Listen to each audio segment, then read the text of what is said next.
முதல்ல வந்து என்னோட பேனர் ஆரம்பிக்கிறோம். முதல் நாள் ஷூட்டிங் வந்து கும்பகோணத்தில். அப்போ ஒரு 3 வருஷம் அங்கே மழை இல்லை. நான் ஃபஸ்ட்டு நாள் ஷூட்டிங் என் ஓன் ப்ரொடக்ஷன். மழை பெய்யுது கிரி. இப்போ எனக்கு பயங்கர ஷாக். என்னென்னா நாங்களாம் வெளியில் பிளான் பண்ணியிருந்தோம் ஷூட்டிங். வேறு வழி இல்லாமல் என்னடா பண்ணுறது, உள்ள அவசரமாக ஷூட் பண்ணோம். ஃபஸ்ட்டு ஷாட்டு வடிவேலன் வச்சு தான். நீங்கள் அந்த இட்லிக்கு சட்னி கிட்னி தான் இருக்குன்னு சொல்கிற சீன் வந்து கும்பிட்டு திரும்பார்.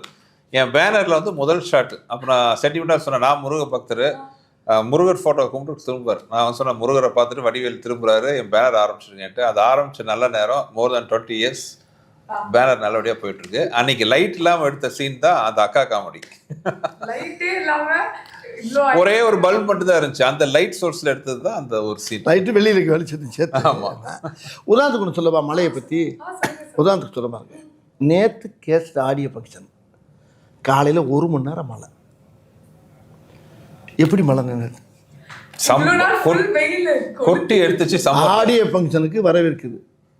ஒரு 1.5 மணி நேரம் 2 நாங்கள் எல்லோரும் பயந்துட்டோம். அன்றைக்கி என்ன ஆடியோ ஃபங்க்ஷன் என்ன இப்படி பெய்யுது, நாங்கள் எல்லாருக்கும் பெய்யுமா பார்த்தா காலையில் ஒரு மழை அடித்தா அங்கே இடமே குழுக்குழுன்னு ஆகி போய் இந்த படத்துடைய தயாரிப்பாளர் ஐயா அவரே சொல்கிறார், இன்றைக்கி மழை பெஞ்சு எல்லோரும் வந்து அவ்வளோ நேரத்தெல்லாம் சூடு முந்தானத்து, அந்த சூடெல்லாம் இல்லாமல் அழகா குழுக்குழுன்னு ஊட்டியில் ஆடியோ ஃபங்க்ஷன் நடந்த மாதிரி இருந்துச்சு.